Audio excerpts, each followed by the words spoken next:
Ya halo teman semua, balik lagi di KPN News, masih bahas ke Subang. Ini gue mau ngucapin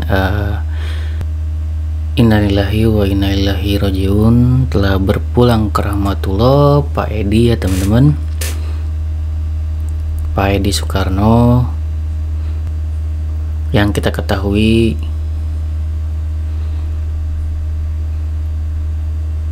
beliau adalah pejuang atau pahlawan kaum Subang ya. Kita doakan ya Allahumma firlahu warahmu wa'afu anhu, Allahumma ja'alhu qabratan min riyadil jannah wa taj'alhu qabratan min hufratin niran, amin. Ya semoga amal ibadahnya diterima ya teman-teman, diampuni segala dosa-dosanya. Semoga beliau ya husnul khotimah lah ya gitu ya. Dan di sini beliau adalah seorang yang pemberani, pahlawan kaum Subang, memberikan suatu kesaksian yang sangat krusial ya. Dari awal beliau mengawal, bahkan beliau ini orang yang paling tulus menurut gua. Kenapa tulus? Karena untuk mengawal kaos ini beliau itu benar-benar turun dan memiliki inisiatif sendiri gitu ya, seperti selayaknya seorang detektif yang benar-benar mengejar ini pembuktiannya seperti itu. Walaupun di perjalanan gitu kan ya, sepertinya beliau memiliki banyak musuh sehingga banyak yang tidak menyukai beliau gitu ya. Ada teman-teman juga berkomentar gitu, bang kenapa lu nggak bahas ini gitu kan ya, tentang berpulangnya atau meninggalnya Pak Edi. Ini kan ya gue balas juga ya, sebenarnya ini akan dibahas oleh Kisodo di live TikToknya, dan semalam itu sudah dibahas juga. Mungkin teman-teman ada yang menyimak, ada juga yang belum. Bagi yang belum nanti karena semalam itu Kisodo nggak sempat nge-live-in di YouTube, mungkin teman-teman nyari-nyari gitu ya. Gue karena beliau nggak live, jadi gue sedikit live-in juga. Mungkin gue taruh di linknya di kolom komentar buat teman-teman nyimak lagi. Itu ada sedikit lah pembahasan tentang Pak Edi ya, dan juga ada Pak Erdilau juga di situ sebagai narasumber juga. Dan sebenarnya panjang ya yang bisa kita bicarain, tapi karena semalam ada bola juga, jadi Kisodo nge-cut juga gitu di jam 11 ya. Jadi teman-teman ya bisa simak, semoga nanti ada live juga lagi ya bersama Pak Erdilau juga, atau mungkin dengan teman-teman semua nih yang belum hadir ya, gua harap bisa hadir untuk memberikan pendapatnya gitu ya, apresiasinya gitu ya. Ya tinggal curahin aja gitu ya untuk pemikiran dari teman-teman semua gitu. Hal pertama yang gue rasain apa mengenai Pak Edi ini yang berpulang, tentunya kaget ya, sama seperti teman-teman semua gitu ya. Ini kejadian itu kan mungkin setengah 6 atau jam 6 gitu ya. Terus gue lihat juga dari konten Bang Freddy, beliau juga mau ngontenin itu, nanya dulu ke Bang Yahya gitu. Bang Yahya bilang tar dulu bang, jangan di up dulu. Karena apa ya, karena menunggu istri dari Pak Edi itu sendiri ya kan. Beliau itu kecelakaan bersama, dan istrinya ini selamat lah gitu ya. Namun seperti apa secara detailnya ya, makanya itu gue datangin dulu di live TikTok Kisodo gitu. Mungkin ada informasi-informasi lebih detail, dan ternyata mungkin ya ada informasi juga ya dari Capuri gitu. Dan Kisodo juga nih masih rancu gitu ya, karena belum ada informasi yang pasti dari pihak keluarga, karena ini kan masih berduka lah gitu ya. Jadi kita sebagai netizen yang ngertiin juga ya. Tapi di sini nanti Kisodo juga memberitahu bahwasanya hari ini beliau mau ya ngedatengin keluarga dari Pak Edi, almarhum Pak Edi. Jadi kita tunggu aja ya, kita berharapnya kan memang ada YouTuber Subang yang hadir gitu kan ya di situ. Namun di sini yang terdekat kan ada mungkin dari Kang Heri kan kayak gitu ya. Namun Kang Herinya sendiri juga kan posisinya ya, posisinya lagi pendidikan jadi tidak bisa, dan diinformasikan juga bahwasannya apa ya, Kang Heri itu sampai nangis ya. Namun itu gua nggak rekam ya, gue belum nge-live, tapi di sini gue informasinya ke teman-teman. Kang Heri itu nelpon Kisodo ya sampai nangis gitu. Karena apa? Karena ada penyesalan gitu. Karena beberapa kali Pak Edi itu menelpon Kang Heri gitu ya, dan itu nggak diangkat, dan ada niat dari Kang Heri untuk menelpon balik, namun lupa gitu ya, tidak menelpon balik. Di situ adalah titik penyesalan Kang Heri ya, sampai beliau nangis-nangis. Karena apa? Karena tidak sempat bicara gitu loh, tidak sempat bicara, dan ya beliau sudah berpulang kan kayak gitu. Menurut gue ya, apa ya, penyelesaian kayak gitu bener-bener nyesel biasanya gitu. Kenapa boleh dikata ya, bagaimana ya, gue bahas tentang ini sebenarnya kan lagi berduka, namun pembahasan itu teman-teman bisa lihat aja di link di komentar untuk obrolan kita gitu ya mengenai Pak Edi. Di situ gue juga dimintai tanggapannya juga ya kepada di situ gue juga dimintai pendapatnya dari Kisodo mengenai Pak Edi. Di sini kan sebenarnya konteks kita adalah untuk live tersebut, live TikTok tersebut adalah bagaimana tanggapan teman-teman semua mengenai personal Pak Edi kan gitu. Bagaimana personal Pak Edi, dan gue juga ditanyakan mengenai hal itu kan kayak gitu. Ya gue hadir, gue akhirnya tahu Kisodo nggak nge-live, akhirnya ya gue ngomong dulu gitu ya pendapat gue, baru ya gue inisiatif untuk live karena gue tahu banyak dari teman-teman semua yang menunggu gitu ya untuk live Kisodo itu yang di TikTok. Dan disayangkannya mungkin teman-teman ada yang nggak sempat lihat, ada juga yang nggak punya akun TikTok kan kayak gitu ya.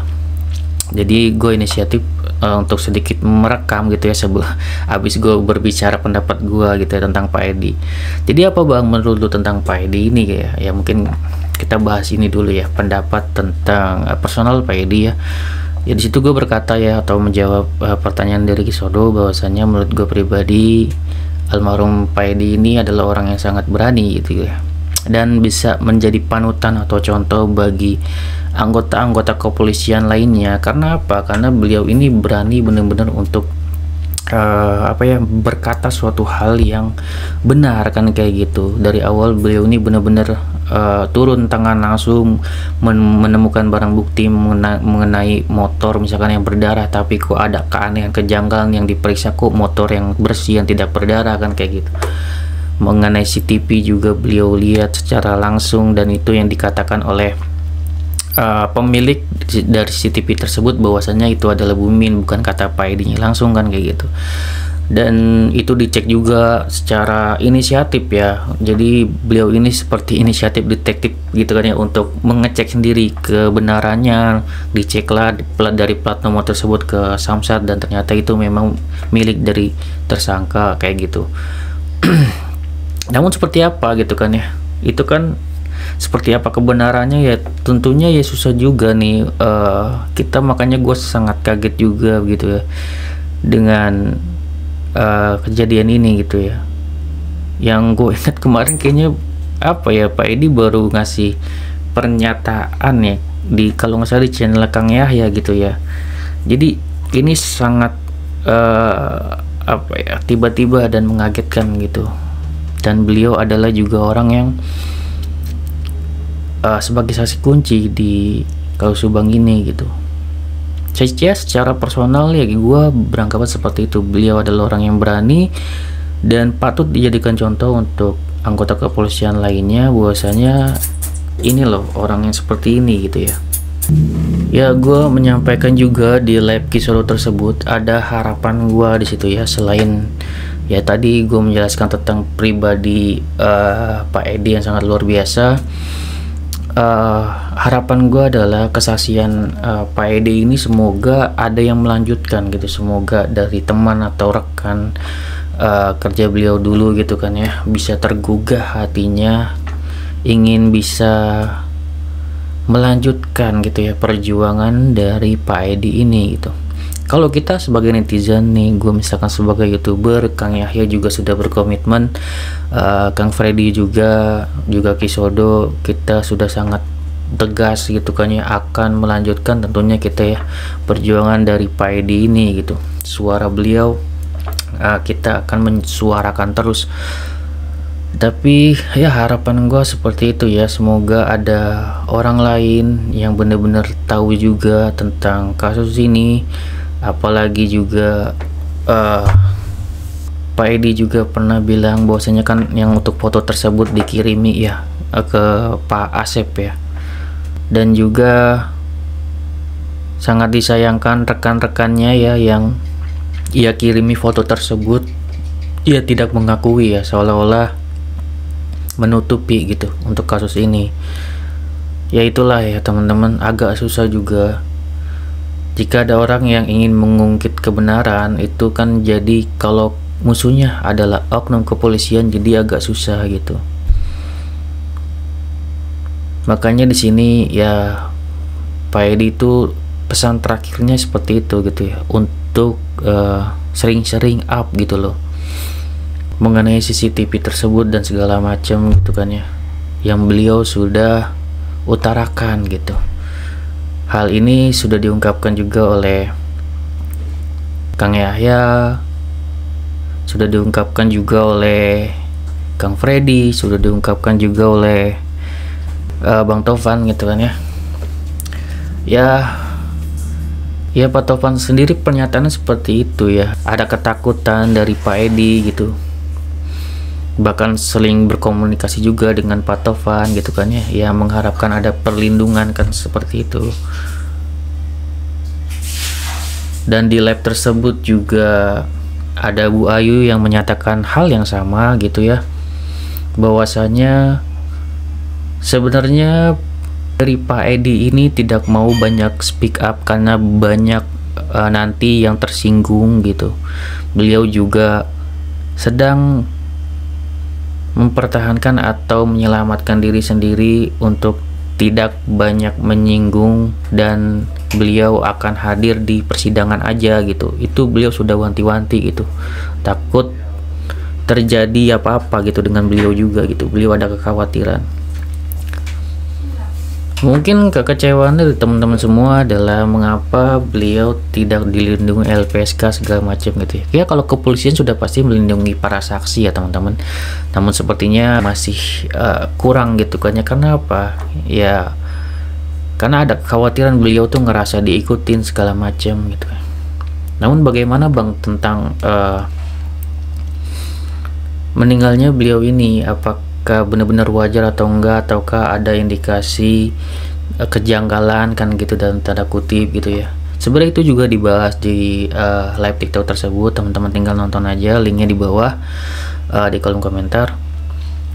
Itu bahkan Pak Edi Lau sendiri juga ya 70% juga ada ngerasa ada kejanggalan gitu, dan mungkin dari teman-teman semua juga ngerasa seperti hal yang sama gitu ya.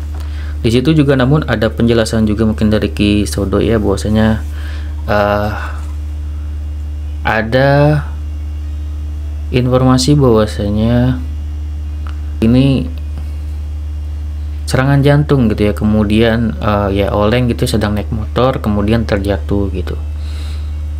Ada juga seperti itu, namun ini masih rancu. Makanya Kisodo untuk hari ini ingin datang ke tempat almarhum gitu ya, karena di sini memang yang harus diwawancari adalah istrinya gitu ya. Namun di sini paling ya kedatangannya untuk takziah lah gitu ya, karena sini posisinya sedang berduka cita. Kalau misalkan ada informasi yang lebih ya tentunya akan disampaikan ke teman-teman semua gitu ya. Bisa saja nanti kan Kisodo mencari informasinya dari sanak keluarga atau yang lain gitu, tidak langsung ke istrinya mungkin yang sedang berduka gitu kan ya, sekedar untuk mencari POV dari sisi keluarga atau sisi tetangga yang mengetahui informasi gitu ya, yang benar-benar valid tentang keadaan dari Pak Edi ini gitu apakah benar ini ada sakit atau seperti apa kan gitu. Harusnya kita ya berpikir positive thinking dulu, karena posisinya kita juga tahu gitu kan ya, untuk yang namanya nyawa gitu kan ya, itu bisa diambil kapan aja. Dan di sini kita berpositive thinking dulu sebelum ada informasi lebih lanjut bahwasanya ini adalah memang sebuah kecelakaan gitu kan ya, mungkin beliau ada sakit ya, berpositive thinking dulu gitu ya. Adapun nanti ada kejanggalan nanti juga mungkin akan terlihat gitu ya. Namun upaya apa bang, perkiraan gitu kan, agar kita tidak curiga terus atau seperti apa, itu gue mungkin juga mengupayakan ya, mencoba untuk mempertanyakan untuk ke Pak Erdilau juga ya, untuk Pak gitu ya, mungkin kan Bapak punya rekan atau keluarga gitu kan ya di kepolisian gitu, apakah mungkin bisa membantu untuk mengecek sekedarnya gitu ya, untuk dari kecelakaan gitu ya, kecelakaan dari Pak Edi ini apakah ada kejanggalan ataukah enggak kan kayak gitu ya. Sebenarnya beliau bisa-bisa aja beliau menanggapi, beliau bisa-bisa aja bantu untuk hal tersebut, apalagi kalau dari keluarga dari almarhum itu ingin beliau menjadi kuasa hukumnya gitu. Namun itu kan harus dicek juga gitu ya, seperti handphonenya apakah ada komunikasi oleh orang lain gitu kan ya, ada nggak indikasi-indikasinya gitu. Dan itu jawaban yang bagus ya dari Pak Erdilau. Kita tidak bisa tentunya ya menuduh siapapun atau apapun kecuali memang ada indikasinya dulu gitu ya. Tentunya besok juga kan akan dicek nih, atau hari ini ya dicek oleh Kisodo jika memang mendatangi gitu, memang harus ada yang mendatangi, ada nggak sih kejanggalannya gitu kan ya. Dalam kondisi memang ini kan untuk ya takziah gitu ya, silaturahim aja kepada keluarganya. Jika pun ada informasi lebih lanjut, jika pun ada memang kejanggalan, itu kan akan ketahuan. Dan jika memang ini adalah suatu hal yang normal juga akan ketahuan kan kayak gitu. Jadi tidak ada spekulasi apapun gitu ya. Kalau dari Kang Furi sendiri juga sudah menanyakan hal tersebut dan datang gitu kan ya, namun beliau menyatakan bahwa ada fitnah gitu segala macam kepada beliau, walaupun gue nggak tahu juga siapa yang fitnah gitu ya, apakah netizen atau seperti apa ya. Sebaiknya teman-teman ya jangan ini ya, jangan memprovokasi beliau, biar aja gitu ya, karena beliau juga maksudnya juga baik untuk mencari informasi, dan kita dapat informasi juga nih dari Cafuri gitu. Itu dari POV beliau. Untuk penjelasan lebih lanjut teman-teman ya cek link di video lab Capuri juga, karena yang semalam juga ya selain ada Erdilau, ada Bang Puri juga di situ memberikan tanggapannya mengenai Pak Edi ya. Beliau juga tidak tahu lebih detail tentang Pak Edi, namun mengenai kasus Subang ini ya tahu, namun secara pribadinya beliau menyatakan tidak terlalu tahu mengenai Pak Edi gitu. Kemudian ya beliau mendatangi gitu untuk tempat almarhum gitu, dan ada penjelasannya beliau untuk detailnya teman-teman lihat sendiri aja di labnya gitu ya. Karena disitu ya sudah bertemu Pak Erdi, ada Bang Puri, ada gue pribadi gitu ya, ada Kisodo, ada Bu Ayu, ada Bang Jack juga. Dan ya kita selain membahas tentang Pak Edi juga ya membahas tentang yang lain-lainnya juga, karena kalau ada Pak Erdilau nggak jauh dari yayasan juga gitu ya, seperti itu. Yang gue bahas ini cuma masalah ya tentang Pak Edi-nya aja dulu gitu ya. Di situ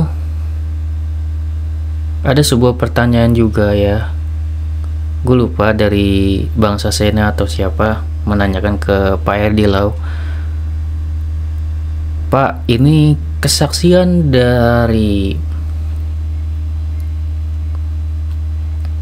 Pak Edi apakah bisa dilanjutkan atau tidak kan, seperti itu, bertanya ke Pak Erdilau sebagai advokat lah kan kayak gitu ya. Kemudian Pak Erdilau menjawab ya, Pak Erdilau menjawab bahwasanya suatu kesaksian apalagi sudah disidangkan sebelumnya dan sudah ingkrah itu tetap akan dianggap yang namanya sebuah kesaksian, itu dianggap ya. tetap ada gitu. Dan soal yang kesaksian baru ya tentunya tidak ada karena beliaunya sudah meninggal dunia dan dianggap sudah putus. Namun kalau untuk kesaksiannya ya tetap dianggap gitu karena sudah ingkrah. Tinggal bagaimana siapa yang melanjutkan, kan kata Pak Idil seperti itu ya. Apakah nanti mungkin ada teman, kerabat, supir atau seperti apa gitu karena yang juga mengetahui hal ini dan misalkan beliau, Pak saya mau menguatkan kesaksian dari Pak Edi ini. Nah itu bisa namanya suatu kesaksian yang berlanjut kayak gitu.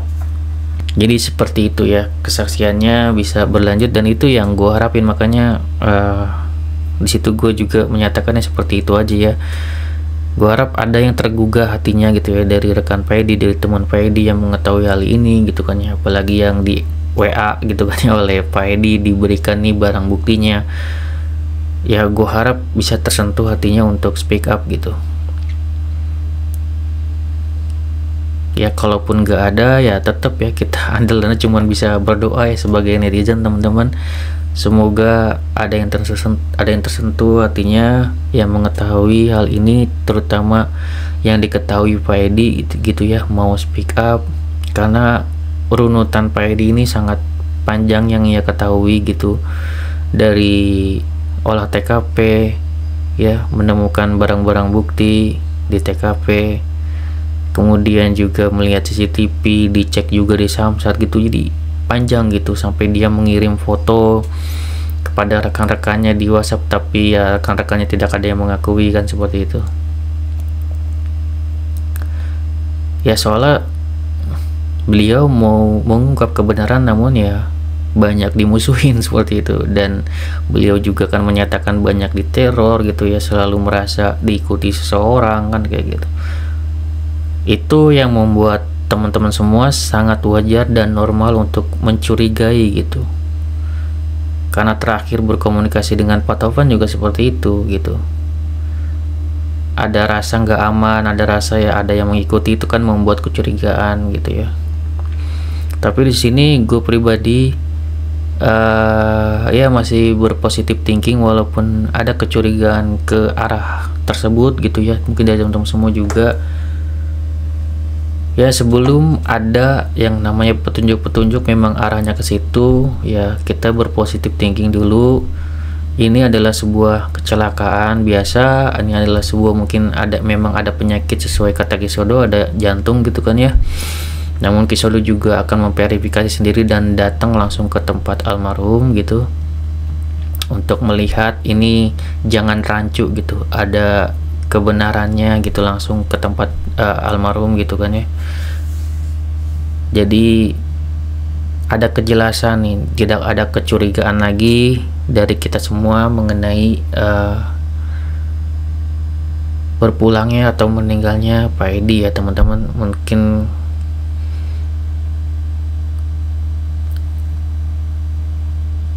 ya mungkin nanti jika keadaannya sudah tenang, keadaannya sudah baik ya bagi istri Pak Edi yang juga ikut di situ kan, merasakan ada kecelakaan itu kan, beliau sebenarnya yang bisa menjawab gitu, adakah kejanggalan atau enggak gitu, baik sebelum kejadian ataupun sesudah gitu. Namun untuk sekarang ini gitu ya, tentunya tidak mungkin juga gitu menanyakan langsung di mana beliau sedang berduka kan seperti itu. Nanti dikala beliau sudah bisa tenang dan berbicara gitu, jika memang berkenan baru ya dipersilakan gitu. Namun jika beliau menolak atau tidak mau untuk memberikan pernyataan pun ya tidak apa-apa gitu ya, karena ini kan hak dari beliau gitu. Kalau dari para netizen sih sebenarnya hanya ingin kepastian informasi aja gitu ya, apa yang dialami Pak Edi itu apakah ini benar-benar ada suatu normal sebuah kecelakaan, ataukah beliau memang ada sakit gitu. kemudian bisa terjatuh gitu. Sebenarnya hanya itu aja sih yang diharapkan netizen, adalah suatu informasi yang pasti gitu ya. Ya, suatu kewajaran jika teman-teman mencurigai hal ini, namun ya kita santai-santai aja ya, jangan sampai kita sebagai netizen menuduh segala macam kan, seperti itu. Kecuali nanti ada informasi yang benar-benar datanya valid gitu ya, itu baru kita nanti bicarakan ya. Oke, segitu ya video dari gua, semoga bermanfaat. Semoga Pak Edi tenang di sana, kita semua para pengawal Kota Subang ikut berduka cita, dan semoga perjuangan Pak Edi ini bisa kita lanjutkan ya teman-teman.